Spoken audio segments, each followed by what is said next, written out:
히브리서를 한 번 읽으면 구약을 다 한 번 읽는 거나 마찬가지다 할 정도로 히브리서가 하나님과의 관계, 예배 관계, 제사와 예배 관계, 그리스도와의 그 관계를 잘 말해 주고 있다는 것입니다. 오늘의 말씀 보면 이 기자가 기도를 하는데 수신자, 각 이것을 말씀을 듣는 자들에게 기도를 하는데 그 기도가 바로 대상이 누구냐? 그 기도의 대상은 곧 하나님이다.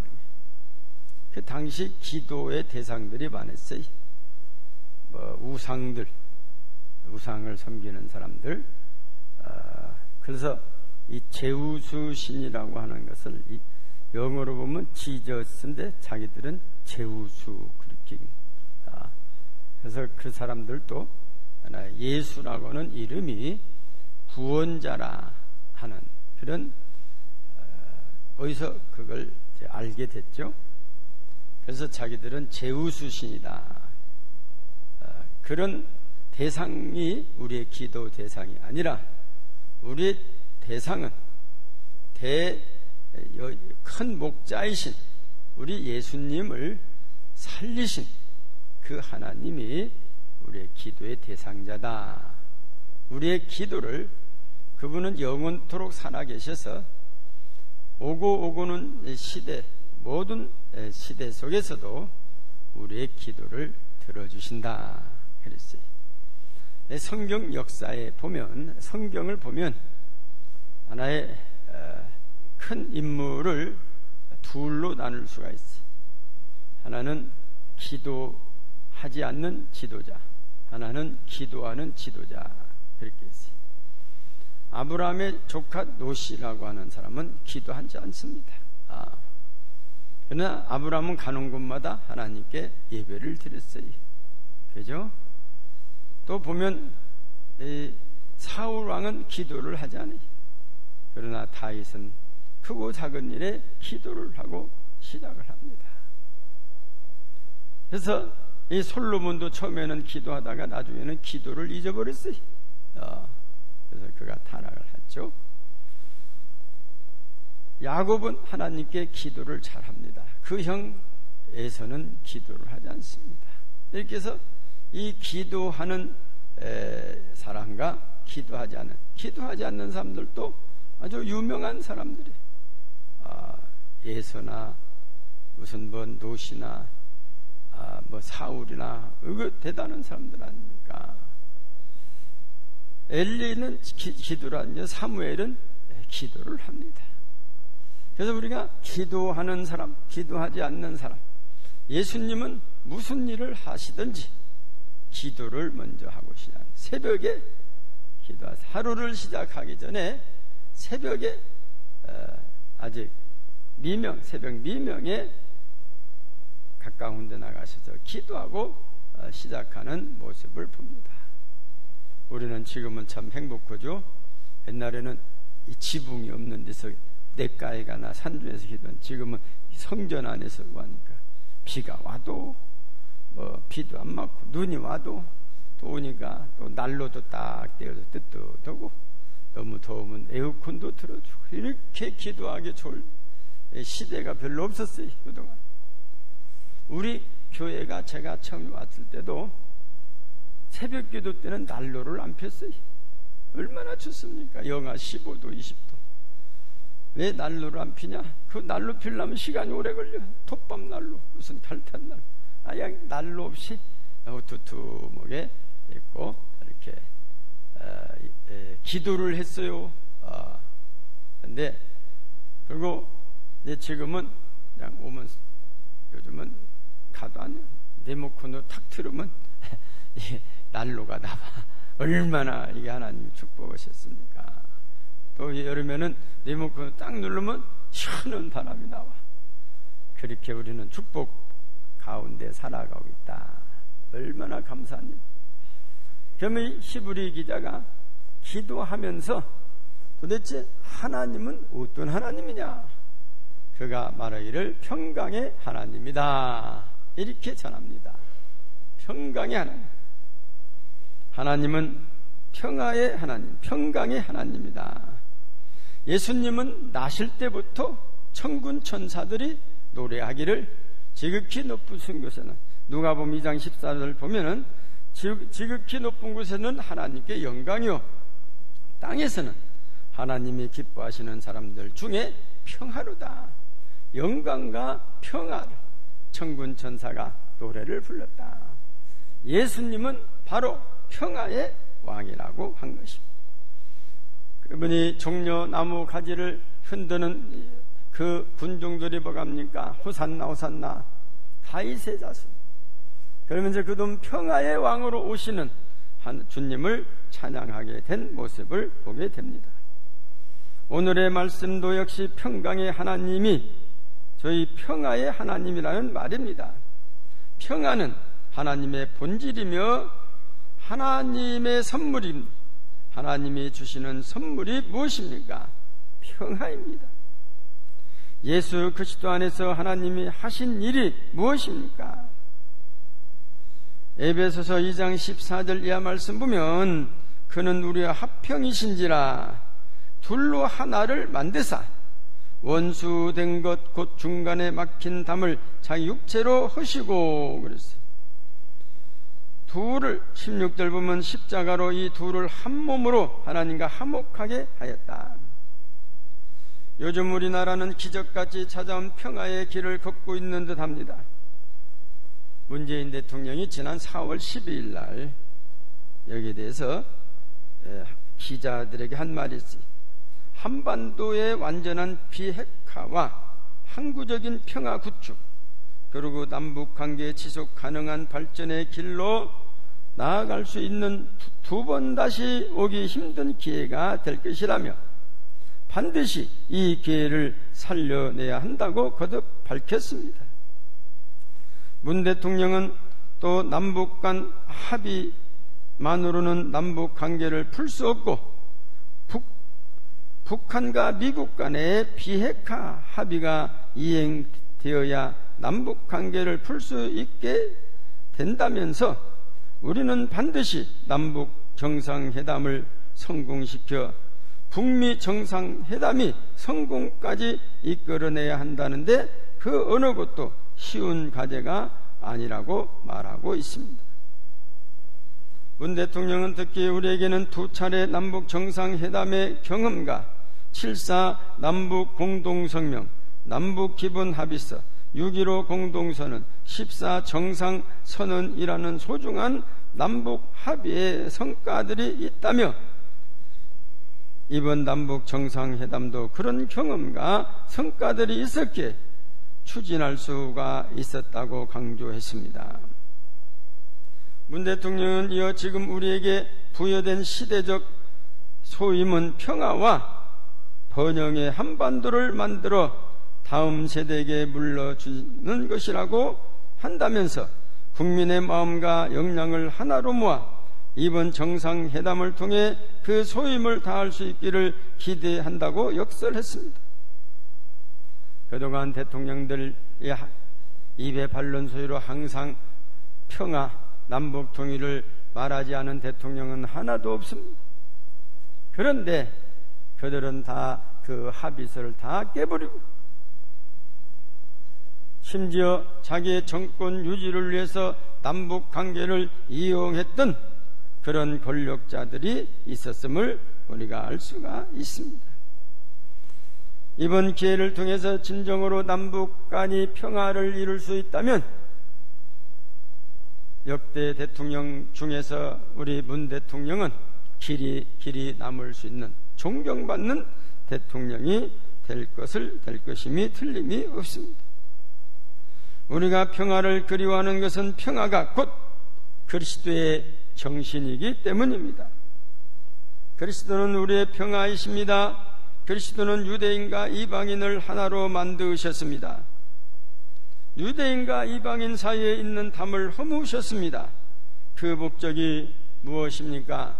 평화를 주시기 위함입니다. 예수 그리스도께서 이 세상에 오신 목적이 무엇입니까? 십자가에서 피를 흘리시고 십자가의 고통을 당하신 것이 무엇입니까? 우리의 죄를 다 씻어주셔서 우리가 진정으로 하나님의 자녀가 되고 진정으로 평화의 나라를 살아가기 위한, 그러기 때문에 우리 주님은 십자가에 달리셨습니다. 주님은 부활하신 후에도 첫 번째로 하신 인사가 뭡니까? 살롬입니다. 평화라는 것입니다. 요즘 매일 성경을 공부하는데 에스라서를 공부하고 있습니다. 그 당시 70년 전 바벨론에 의하여 나라를 잃은 이스라엘 백성들을 모두 다 굴빛 역덮게 엮어서 바벨론 포로로 끌려갔습니다. 거기서 산 지가 70년이요. 그러니까 끌려온 사람들은 거의 다 세상을 떠났습니다. 그 2세들이 이제 70년이 되면 우리가 해방된다고 믿었는데 이게 웬 말입니까? 바벨론이 바사 제국에 망해버렸어요. 인간의 생각으로서는 이제는 우리가 정말로 이제는 해방되기가 텄다, 틀렸다. 그런데 이게 웬일입니까? 하나님은 바사 제국의 그 왕을 통해서 해방을 시킵니다. 에스라 1장 1절의 말씀은 바사왕 고레스 원년에 여호와께서 에레미야 입을 통하여 하신 말씀을 이루게 하시려고 바사왕 고레스의 마음을 감동시키매, 할렐루야, 이방 나라의 왕을 감동시켜서 하나님의 약속을 이루시는 전능하신 하나님, 어제나 오늘이나 영원토록 살아서 역사하시는 하나님의 그 섭리를 우리는 볼 수가 있습니다. 또한 그리스도 안에서 하나라고 하는 것입니다. 우리는 그리스도 안에서 하나. 우리가 신앙생활을, 이걸 신앙의 공동체다. 처음에 우리가 왔을 때 다 서먹서먹해, 몰라. 근데 이제 신앙생활하다가 뭐 남성교회도 들어가고 여전교회도 들어가고 구역에서 활동도 하고 또 이렇게 무슨 또 친교대회도 하고 살다 보면 그 우리 성도들과 하나가 되는 모습이 있어요. 오히려 그리스도 안에서 한 형제가 돼서, 이 육신의 형제도 있지만 육신의 형제보다 더 가까운 형제들이 될 수가 있다. 어떻게 하냐? 애경사 할 때 가보면 알아요. 우리 교인들이 아주 뭐 어디 이쪽 앉아서 뭐 줄에 하는데 자기 신랑석 앉으시오. 뭐 우리 교인들이 절반 이상 앉아 있어. 되게. 또 장례식장 가보면은 뭐 교인들이 거의 다 있어. 그러고 보면 우리가 그리스도 안에서 하나라고 하는, 우리가 휴멘시아가 입주할 때 몇 년에 5년 넘었죠. 그때 이제 그 당시 언론들이 막 아파트 전두르는 것을 막 비아냥거리 가지고 막 서로 끌어가려고 막 이렇게. 그래서 우리가 이 지역에 있는 교회 목사님들을 쌍보였어요. 그래가지고 이만저만 해서 우리가 5교회 뭐 더 넣어두려고 한 데는 안 넣어주고, 이상한 교회는 안 넣어주고, 여기서 효자동교회, 소망교회, 목원교회, 온누리교회, 홍상교회, 앞에도 있지만 그건 이상하다. 목사님들이 그건 안 넣어서 5교회들이 하나가 뭉쳐가지고 하나가 돼가지고 전도지를 만들자. 그리고 전도도 돌아가면서 이렇게 하루에 한 번씩 나와서 교회, 우리 이번에는 효자동교회 담당이면 내일은 소망교회가 담당하고 이렇게 돌아가면서 전도를 하자. 그리고 선물은, 전도에 대한 선물은 교회 규모에 따라서 차등으로 선물비를 내자. 그래서 전도비하고 선물비를 차등으로 이렇게 걷어가지고, 예를 들어서 우리 교회가 10만원 내면 어떤 교회는 5만원 내고 어떤 교회는 15만원 내고 이렇게 해서 우리가 하나가 돼가지고 휴멘시아를 전도를 했어요. 우리가 하는 그 전도 때 주는 선물보다 선물이 커졌어. 우리가 주는 건 기껏해야 뭐 2, 3천 원짜리 주는데 합치니까 10,000원짜리 선물들. 그래서 선물도 좋죠. 막 여기저기서 옛날 막 다른 아파트는 막 선물 한 사람이 몇 개씩 가져간대. 이쑤시개도 가지고 붓도 가지고 가다가 다 내버려버려. 근데 이분들은 선물이 크니까 내비는 사람이 하나도 없어. 그래서 전도하고 가면서 이 지역에 이런 교회들이 있습니다. 이런 교회 가까운 데 가십시오. 이렇게 전도하니까 이것이 그 몇 주를 했어요. 그렇게 휴멘시아 이사 올 때 하루만 이사 오는 거 아니잖아요. 그랬더니 언론기관에서 소식을 갖고 와서 막 취재를 하는데, 취재를 하면서 이런 교회들의 연합도 있다. 참 아름다운 모습이다. 그래서 전국적으로 이 아파트 전도의 모범이 됐다. 그래서 휴멘시아 전도팀들이 모범이 됐다. 그런 기사들을 많이 냈습니다. 그래서 이게 하나가 되니까 효과가 좋아요. 선물도 큰 놈 주죠. 우리 성도들 그렇지 않으면 날마다 나가서 전도하는데 일주일에 한두 차례 나가면 전도하죠. 또 전도비도 효과적으로 서로 합쳐서니까 전도비도 저렴해죠. 다른 때 같으면 예를 들어서 10만 원 드는 전도비를 그때는 한 5만 원만 들으면 이렇게 효과적으로 전도할 수 있다. 하나가 되면 이런 효과가 있다. 그래 보면 우리 남북이 하나 되면 엄청난 효과가 있을 것이다. 남북이 하나 되면 어떤 세계 경제학자들이 남북이 하나 되면 경제적으로 앞으로 20년 후면 일본을 제치고 세계에서 2등 경제국가가 된다. 그렇게 분석한 사람도 있어요. 북한의 지하자원이 얼마나 많습니까? 하나님이 북한 땅에다가 그 엄청난 것을 주셨어요. 위에 있는 것을 이 하나님 없다 하니까 열매가 적어가지고 저렇게 가난한 날에 하나님이 땅 속에다가 얼마나 주셨어요. 세계에서 제일 큰 유전도 신이도 밑에 앞바다에 깔렸다는 거예요. 세계적으로 가장 큰 유전. 그것을 김정일이가 죽으면서 그 유전 개발을 중국 하지 말고 남한 오고 같이 하라고 하고 갔대요. 유전 개발하려면 남한 기술하고 같이 해라. 우리 동포들이 살해할 거 아니냐. 그러고 갔다는 거예요. 이게 하나만 되면 이 지하자원 엄청. 그래서 다 주변에 제일로 싫어한 게 일본이 남북이 하나 되는 게 제일로 싫어요. 남북이 하나 되면 경제가 금방 자기들을 따라먹게 생겼어요. 하나가 되면 이런 효과가 있습니다. 이런 축복이 있습니다. 하나가 되면 이런 하나님께 영광이 되는 것입니다. 그렇기 때문에 우리는 평화를 통해서 또 하나됨으로 인하여 우리는 하나님의 축복도 함께 받는다고 하는 것입니다. 말로만이 아니라 이제는 열매를 보아 알 수 있습니다. 남북 간의 갈등을 극복하고 지역 간의 갈등을 극복해야 합니다. 계층 간의 갈등도 골이 더 깊어질 전망입니다. 계층 간의 갈등도 극복돼야 합니다. 이런 문제들이 어떻게 해결될 수가 있습니까?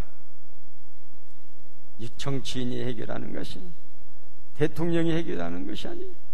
큰 역사에 보면 역사의 큰 흐름은 하나님이 해결하신다. 하나님의 섭리 가운데 있다. 바벨론의 포로 갔던 그 백성들이 70년 만에 누가 돌아오게 합니까? 하나님께서 허락하신. 우리나라 8.15 해방을 어떻게 누가 알 수가 있었습니까? 독립군들이 했습니까? 아닙니다. 느닷없이 아무도 몰랐어요. 하루 전만 해도 아무도 몰랐는데 하나님께서 역사하셔서 우리에게 덤으로 해방이 온 줄 믿습니다. 모든 계획은 인간에도 성사하시는 분은 하나님. 시편 127편 1절의 말씀 보면 같이 보실까요? 시작.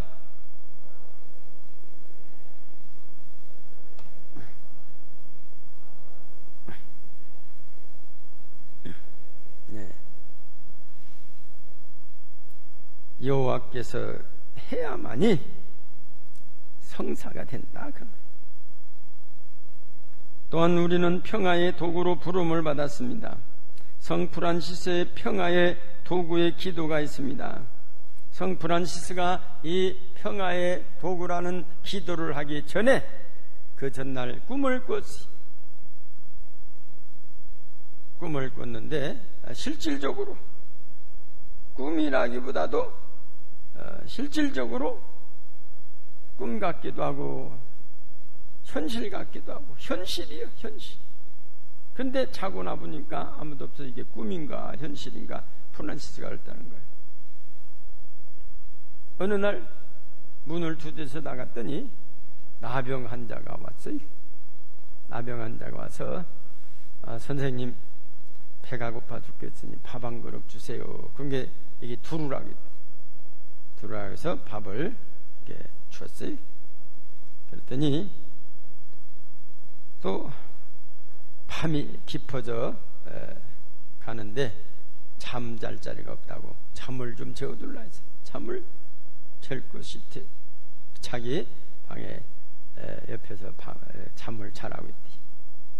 한참 잠을 자다가 추워 죽겠다고 선생님 알몸으로 나를 좀 안아둘라고 하더니 그래서 이분이 알몸으로 다 옷을 벗고 따뜻하던 자기 몸으로 몸을 안겨줘서 이제 후끈하게 몸을 녹여줬다.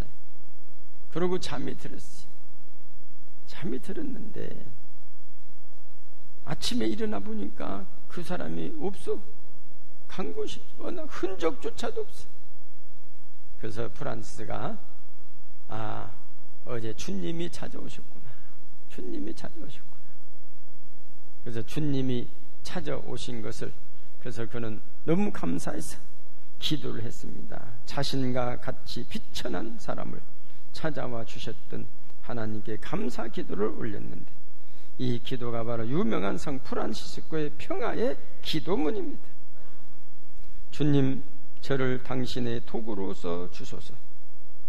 미움이 있는 곳에 사랑을, 다툼이 있는 곳에 용서를, 분열이 있는 곳에 일치를, 의혹이 있는 곳에 신앙을, 그릇됨이 있는 곳에 진리를, 절망이 있는 곳에 희망을, 어둠에 빛을, 슬픔이 있는 곳에 기쁨을 가져오는 자 되게 하소서. 슬픔이 있는 곳에 기쁨을 가져오는 자 되게 하소서. 위로받기보다는 위로하고 이해받기보다는 이해하며 사랑받기보다는 사랑하게 하여 주옵소서. 우리는 줌으로써 받고 용서함으로써 용서받으며 자기를 버리고 죽음으로써 영생을 얻기 때문입니다. 이것이 복음성가로 나왔죠. 참 은혜스럽게. 제가 복음성가를 잘하면 노래를 잘 한번 해볼 것인데 우리 누구 하나 시키려고 하니까 준비가 안 됐다고. 평화의 도구. 성도 여러분, 마음에 평화가 없습니까? 여러분의 신앙을 점검해야 합니다. 교회 분열이 있는 이유가 무엇입니까? 마음에 평화가 없는 이유가 무엇입니까? 우리 가운데 평화의 하나님이 계시지 않기 때문입니다. 우리가 하나님을 의지하지 않고 세상을 의지하기 때문입니다. 우리 마음속에 그리스도가 없어서 평화가 없는 것입니다. 우리가 다른 사람과 갈등하는 이유가 무엇입니까? 다른 사람에게 원인이 있습니까? 우리 자신에게 평화가 없기 때문입니다. 평화를 원한다면 우리 가운데 하나님을 모시고 하나님의 존재를 회복해야 합니다. 우리의 신앙이 회복되어야 비로소 우리가 평화를 누릴 수 있습니다. 우리가 평화의 도구가 되지 않는다면 우리는 예수 그리스도를 따르는 사람이 아닙니다. 하나님의 자녀가 아닙니다. 우리가 하나님의 자녀라고 불리우는 이유가 무엇입니까? 평화를 만들어가는 사람들이기 때문입니다. 주님도 그랬습니다. 마태복음 5장 9절에 보면 화평하게 하는 자는 복이 있나니 그들이 하나님의 아들이라 일컬음을 받을 것이라. 화평하게 하는 자, 평화롭게 하는 자, 그들이 바로 하나님의 아들이라는 것입니다. 우리 안에 평화가 없다면 우리는 하나님의 자녀라고 감히 말할 수 없습니다. 우리 마음속에 평화가 있어야 합니다. 교회 공동체 안에도 평화가 있어야 합니다. 평화의 하나님께 기도해야 합니다. 사랑하는 성도 여러분, 평강의 하나님의 부름을 받은 우리들은 주님이 원하시는 하나됨의 신앙 공동체 일원으로서 평화의 도구로 쓰임 받으시는 우리 성도님들이 되시기를 주님의 이름으로 축원합니다. 기도하십니다. 전능하신 아버지 감사합니다. 우리를 죄악 가운데 빼내 하나님 자녀 삼아주시고 우리에게 평강을 주심을 감사합니다. 우리에게 주신 평강을 가지고 우리 사랑하는 이웃들을 향하여 평화를 또 평강의 복음을 전할 수 있는 믿음을 더하여 주옵소서. 예수님 이름으로 기도드리옵나이다.